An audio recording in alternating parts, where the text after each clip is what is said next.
Life is full of choices and challenges and opportunities. What motivates you?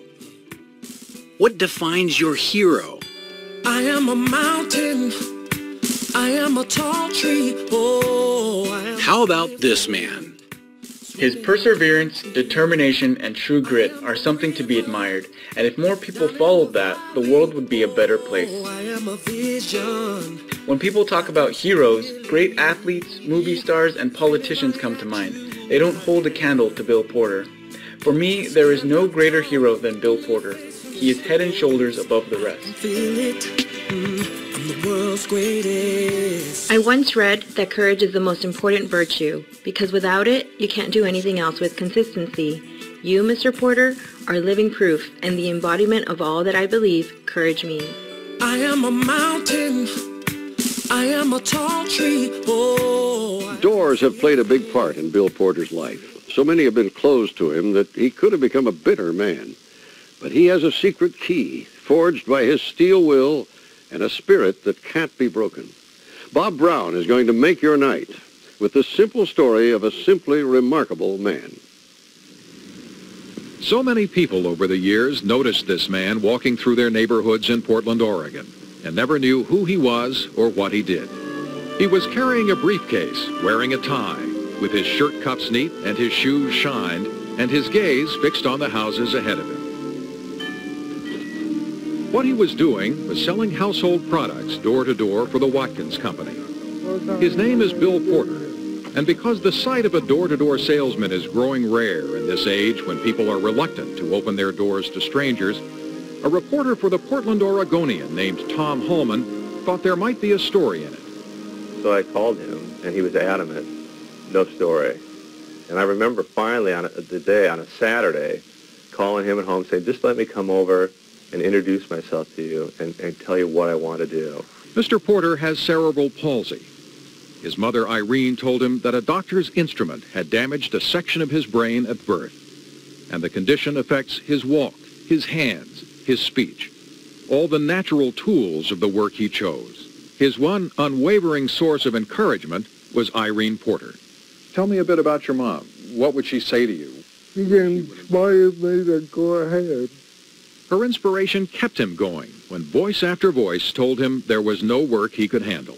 You'd go to the employment agency day after day. Yeah, day after day. But nobody would hire me. When Bill was growing up, people looked at kids like that as retarded. My mother told me I could do what I said I have to do. And if his ambition was to sell products door to door, so be it. One of the places where he applied for work was the Watkins Company, which sells household products ranging from detergents to spices. Bill had already been rejected by the Fuller Brush Company, and Watkins didn't want to hire him at first either. But he finally convinced them to give him the worst territory they had in Portland, the one that nobody else wanted. They had nothing to lose by it, and it began a string of connections that involved hundreds of lives and changed a few of them.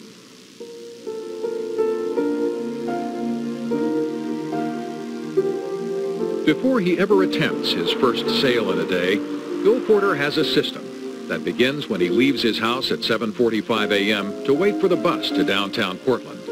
He can't drive, and because he has limited use of one hand, he can't tie his shoes or button his collar and shirt cuffs. Then he takes another bus to his route and starts hoofing it. Up and down hills, up and down steps, and walking is difficult for Bill. The physical act of what he does really speaks to the internal Bill. Just don't give up. There's no obstacle that you can't overcome. Some extraordinary things have happened to Bill Porter since we first told his story. He is the inspiration for a movie, and we'll tell you about the Academy Award nominee who may play him. From Warner Home Video. It takes people a wee bit longer to warm up to you. In 2002, the TBS network aired a TV movie based on Bill Porter called Door to Door. It was written by and starred William H. Macy, who tells us of his reaction after seeing the 2020 documentary. I wept for his dignity. I wept for his stoicism. And mostly, I wept for his indomitable optimism. Macy decided almost immediately that this story needed to be told. Helen Mirren and Keira Sedgwick also starred in this movie, which was well received and created a new friendship most people would not have seen coming between Bill Porter and William Macy. Speaking engagements followed for large companies. But Shelley Brady says, as a true salesman at heart, he was not initially interested because he would miss a sales day. Eventually, she convinced Bill that all those people in the audience were potential customers, and Bill brought his catalogs. From individual customers to audiences in the thousands, Bill Porter has been honored from coast to coast. A year ago at the Kennedy Center in Washington, then Senator and astronaut John Glenn brought Bill up to receive an award from the National Council on Communicative Disorders.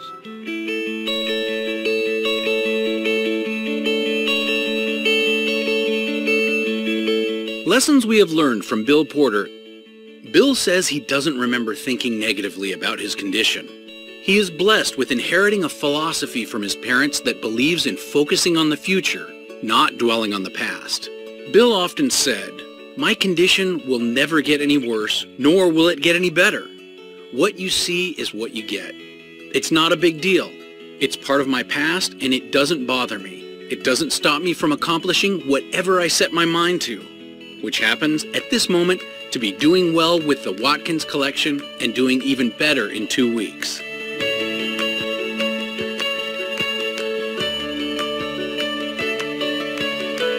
Refusing to give up, he sat down to learn more about the products he was selling. Perhaps if I learned more about these Watkins products, he told himself, I could really believe in them and share that belief with others. Then they would buy them. But it wasn't until Bill came to the sentence, Watkins Inc. backs their products with a 100% money-back guarantee, that his enthusiasm really soared. The implications to Bill were huge. What a sales tactic! He pictured himself promising an unsure customer that if they weren't 100% satisfied with their order, they could get their money back. In other words, the customer wasn't risking anything. If Watkins was confident about their products, then Bill certainly should be. He decided to project that confidence and enthusiasm as part of his sales presentation. He could hardly wait to hit the streets. He knew he would make a sale.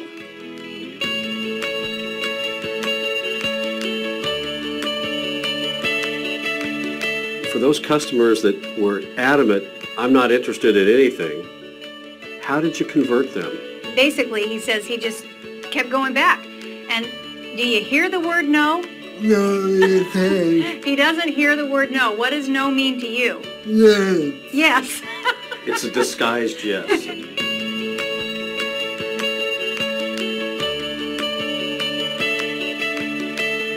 As Shelley has said, we were finally relaxing after a motivational speech.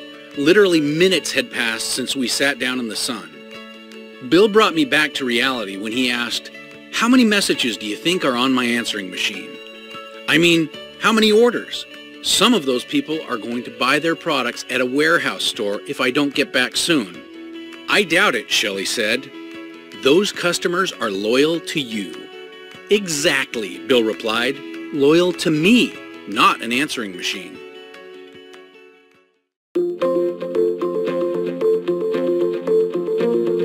Great customer service has never been more important than it is today. In an age where everyone is constantly online and can choose to virtual shop versus an actual shopping experience, delivering great customer service is more powerful than ever. At Craig Realty Group, we focus heavily on over-delivering and exceeding customer expectations. You see that in our attention to detail with our expanded services and amenities. And you see that in our belief in hiring and retaining the best people in our industry to manage, market, and maintain our centers. Bill Porter embodied the essence of great customer service. He knew that his success as a salesman was strictly dependent on his willingness to serve the needs of his customers. He knew that it meant he would need to work hard despite the challenges that he faced each and every day. And while many people he encountered could not see beyond his physical limitations, he did not give up until he landed the job he wanted. And then, he set his mind to becoming the best in the industry. He worked very hard. He took the time to get to know his customers and develop relationships with them. He got to know what they wanted, and he always made sure that he delivered on his promise. He offered no excuses for his physical challenges and politely refused to accept no for an answer when asking for a sale. Bill Porter's gentle nature endeared him to his customers, and although his sales numbers defined success in his career, it was his work ethic that caused people to be inspired to achieve more. For these reasons, as well as to honor Bill, we are driven to seek out and publicly acknowledge the employees and managers that provide the best customer service in our outlet centers. In 2004, we honored the first recipient of the Bill Porter Award. 12 years, hundreds of nominees, and more than 60 recipients of the Bill Porter Customer Service Award later, we still consider this the highest honor Craig Realty Group can award to an individual. I was lucky enough to have the opportunity to meet Bill Porter a few years ago and let him know in person how we have chosen to recognize him within our organization. He left a mark on me, and I'm happy to be able to share his honor and legacy with you for years to come. As we award this year's recipient, we want you to know that you are among the elite few that make a significant impact on those around you each and every day. We encourage you to continue to overcome obstacles, to continue to persevere, and to continue to be a source of inspiration for others.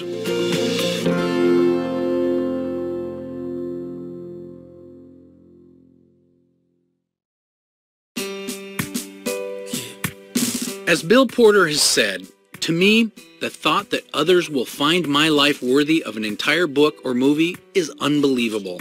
I want to thank all the people who have contributed to my life story. I never thought my life had meaning, and I didn't live it as though it was important to anyone except those close to me.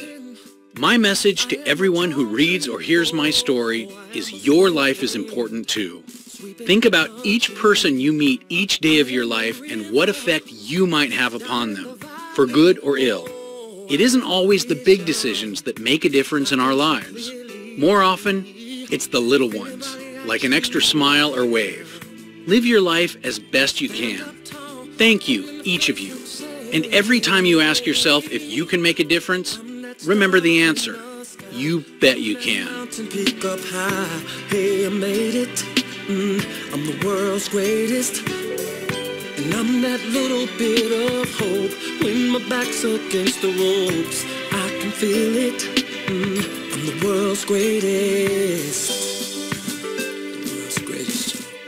The world needs more Bill Porters, that's true.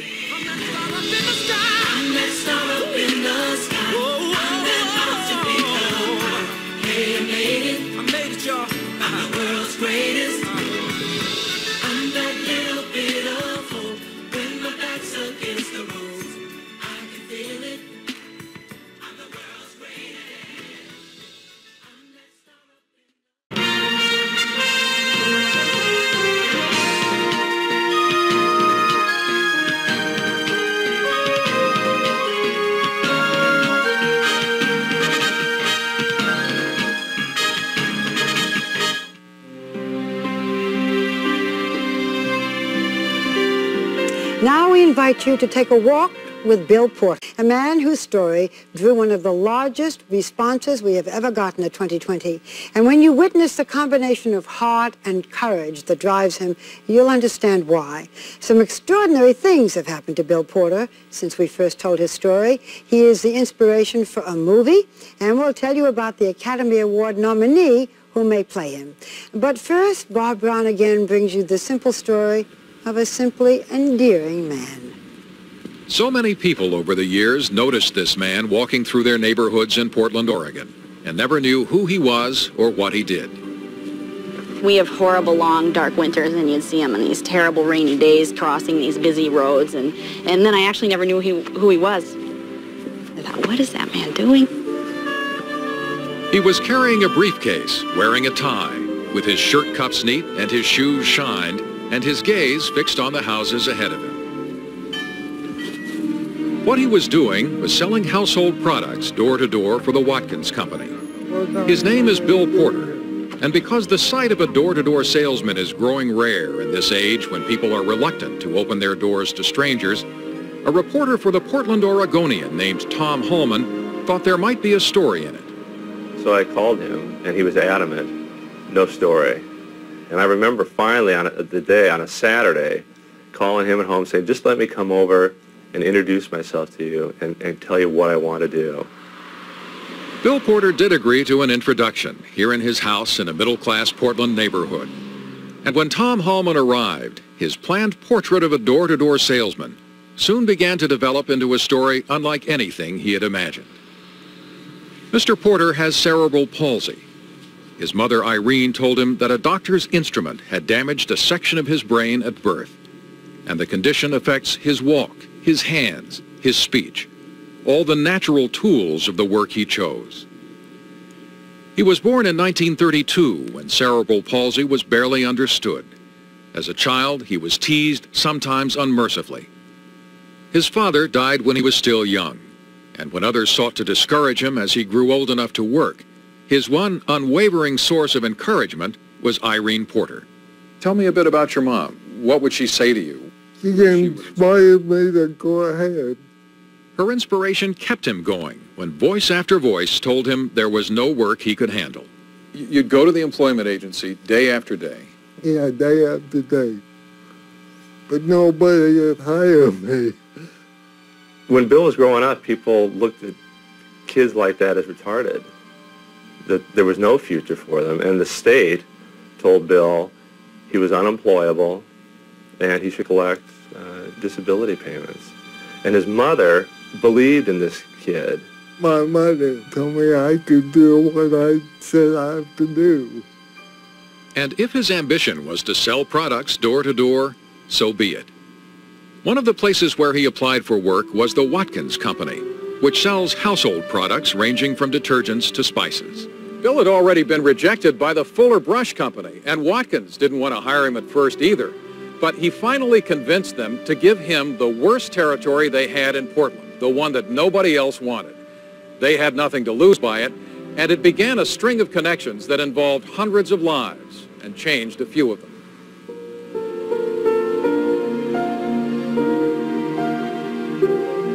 Before he ever attempts his first sale in a day, Bill Porter has a system that begins when he leaves his house at 7:45 a.m. to wait for the bus to downtown Portland.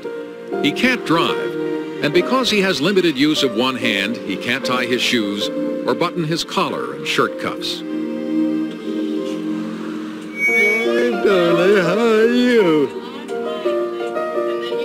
But he will manage in ways that arise both from his sheer determination never to miss a day of work and a network of acquaintances who contribute to his efforts over the miles he goes.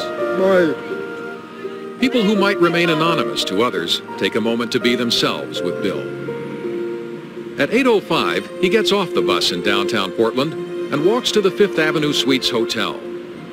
Here, the young bellhops, it's Joseph Sundberg on this day, tell him the latest stories about their children and families. I got that baby at home, so I gotta make sure. The bellhops are the ones who carefully button Bill's shirt cuffs for him and take care of his collar and clip on his tie.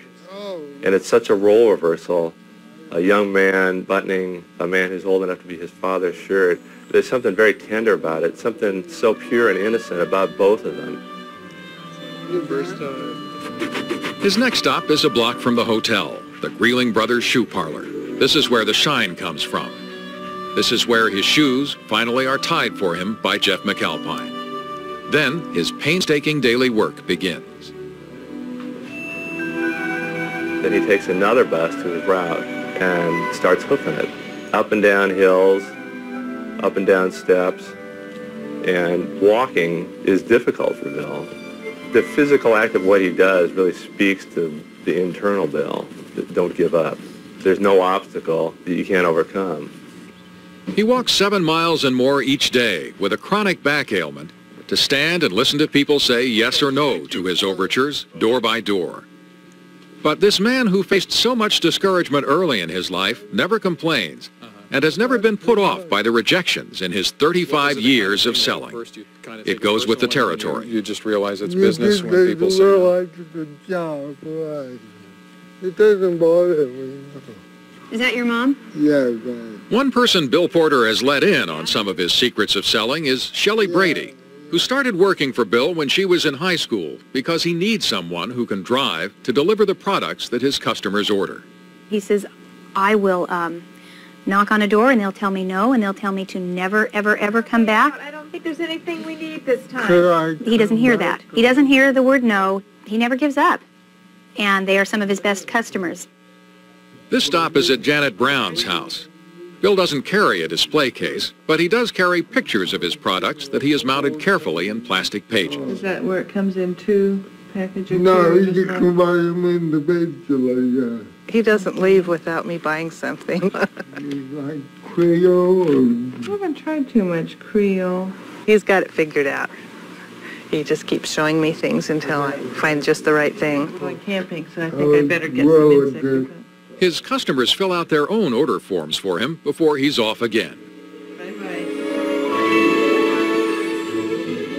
People don't buy from Bill because they feel sorry for him. If they did, I think they would buy once and that would be the end of it. But he's selling to second-generation Portland people. Why don't you give me 2 of those? This one here's the new one. I've been buying from Bill Porter for 27 years. 27 years. 2 previous addresses and now this one. Won't take no for an answer, and he's always able to sell products. If you had your case here and were going to show me your product line, where would you start with me? With the laundry detergent. And why would I need some? It's very highly concentrated. Highly concentrated in... I go about 3 times longer than the kind you buy in the store for the same amount. So it'll take the gray out of my clothes, too. Oh, yeah.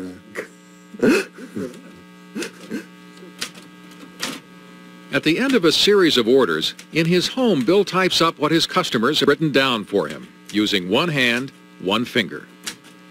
If needed, he will type intricate directions to each house, so Shelley Brady will know exactly where to deliver the products by car. How long does it take to type the orders? 13 hours. 13 hours? 13 hours. He types with one finger what you and I could do in an hour. And when I would offer to do that, he would tell me, oh, you're busy, and this is the way I do it. Why don't you just let Shelley type the orders? Oh, because Shelley had 5 children of her own, and she has her hands full with them. So you're going to type the orders? Yeah, I'm going to type them. Through all the years of work, Bill continued to live with his mother until she fell ill in the late 1980s and underwent a personality change because of Alzheimer's disease. In its first stages, she went through a complete turnabout, and this woman who had inspired his career would beg Bill not to leave the home to work. It was one of the hardest times in his life. Well, I had to go to work. You had to go to work? I had to go to work to pay the bills. And then you would come back home? And then she didn't speak to me when I got back home for about an hour and a half, because she still remembers what I did to her. Bill tended his mother faithfully at the end of each day until she died under nursing care in 1989. He says he thinks of her still, just as if she were here in the home. We got some strawberry shortcake for you, Bill. Shelley Brady visits him often. Since first working for Bill in high school, she has grown up, gotten married, and become the mother of 5 children. She helps him keep things up, and her kids look on him as a kind of grandfather. What do you guys say? Kevin said sorry. And whatever happened to the story Tom Holman found when Bill Porter finally agreed to meet with him here? Well, in November of 1995, Holman's story was published in the Portland Oregonian. And then, this man that people had noticed but never known became a name and a face and an inspiration. I received hundreds and hundreds of letters, faxes, and phone calls, and not just letters saying, nice story, but poignant letters from people who are grown now, who remember him when they were children, who had teased him on the bus, or who had hidden when he came to their door. One man called, and he said he was one of the young boys when he was young who who made fun of Bill Porter. And he was in tears. He said, would you buy $250 worth of Watkins products and give it to some needy families and let Bill get the commission? And tell Bill I'm sorry. How are you? I'm fine. How are you? Bill's reaction to the letters that came in was to say his mother would have been proud. He faces each day just as he did before. The people may change, but the system he's devised works from this first mile on. As a man who sometimes gently relies on others, he is most of all a source of strength, because what he believed he could do, he did, and all the voices in his life that told him no were silenced by the whisper of his will.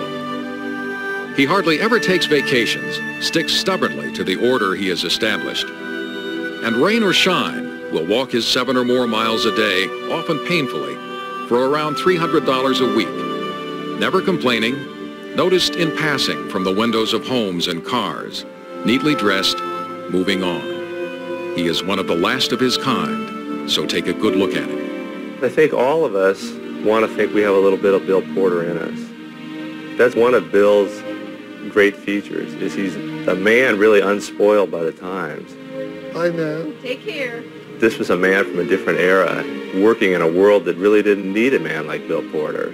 But what the world needs is not what Bill Porter is selling, but Bill Porter himself. We need a few more Bill Porters. Well, I think, Bob, everyone wants to know what happened after you finished this piece. Well, around the time we were taping the story, Bill was struck by a car, and as he recovered from the accident, he had to stop selling door to door. But he did continue to sell by phone, and the response from viewers to him continued to grow out of all proportion, I think, to what anybody could have imagined, largely because of the inspiration that people drew from him. From individual customers to audiences in the thousands, Bill Porter has been honored from coast to coast. A year ago at the Kennedy Center in Washington, then Senator and astronaut John Glenn brought Bill up to receive an award from the National Council on Communicative Disorders. American hero, Bill Porter. And throughout 1999, Bill Porter saw even more standing ovations. He and Shelley Brady, the friend who used to deliver his products for him, have appeared to speak at a dozen large companies this year. One renamed its Salesman of the Year award the Bill Porter Award. Friends helped him open a website, www.billporter.com. And a movie about his life is now under development, with an actor who was an Academy Award nominee, William H. Macy, designated to play Bill Porter on screen. A movie, personal appearances, a website, sometimes celebrity throws everything out of balance. But in the case of Bill Porter, who is now 67 years old, it has assured him a retirement, and it doesn't seem to have spoiled anything. He earned his rewards the old-fashioned way. He worked for it. So, Bob, how is Bill going to spend tonight, Christmas Eve? Tonight, Bill is with Shelley Brady and her husband and their 5 children spending Christmas Eve, and I understand she has a 6th on the way to increase the party next year. They think of him rather like a grandfather, don't they? They do, very much so. Well, we wish them a very happy Christmas. And when we come back, for all of you, a special musical ending to mark this wondrous night. Stay with us. And our final Peabody Award today goes to Door to Door, based on the life of Bill Porter. His story is much more than personal achievement or inspiration. It is a lesson, reminding us that every life we touch is precious.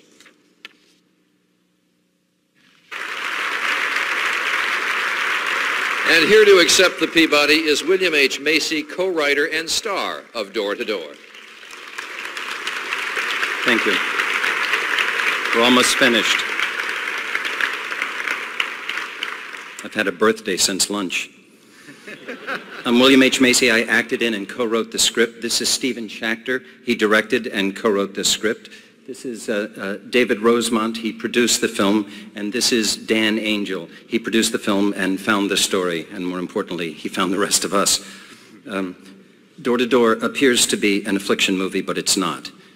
It's a movie about a man who takes a simple job and does it so well, is so committed to it that he inspires everyone he comes in contact with. Bill Porter inspired us too, and we loved telling his story. Thank you to TNT, thank you Johnson & Johnson, and thank you to the Peabody Committee. Go you Bulldogs.